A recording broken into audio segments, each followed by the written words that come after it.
سلام به همه دوستان عزیز.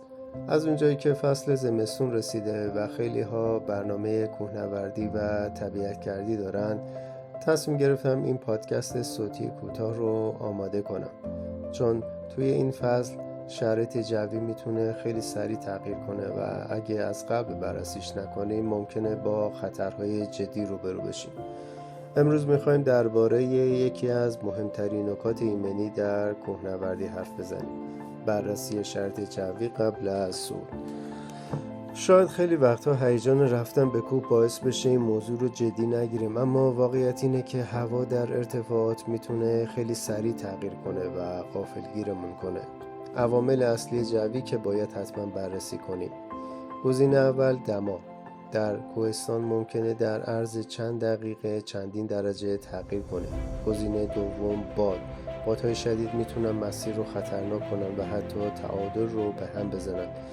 گزینه سوم، بارش. باران، برف یا حتی تگرگ میتونه شرط مسیر رو سخت و لغزنده کنه.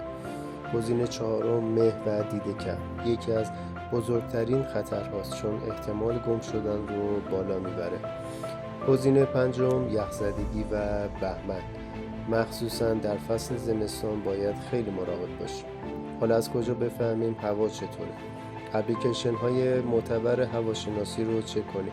سایت های تخصصی پیشبینی کوهستان رو ببینیم. گزارش های محلی یا تجربه کوهنوردی منطقه رو جدی بگیریم. نکات عملی برای کوهنوردان: پیشبینی هوا رو چند روز قبل و روز صعود بررسی کنیم. تجهیزات مناسب مثل لباس ضد باد و ضد آب همراه داشته باشیم. همیشه یه برنامه جایگزین داشته باشیم، چون ممکنه هوا تغییر کنه. مسیرمون رو به دوستان یا خانواده اطلاع بدیم تا در صورت نیاز کمک برسونن. و اما جمع‌بندی: هیچ قله‌ای ارزش به خطر انداختن جون رو نداره، پس قبل از هر صعود شرط جوی رو بررسی کنیم و با مسئولیت پذیری وارد طبیعت بشیم.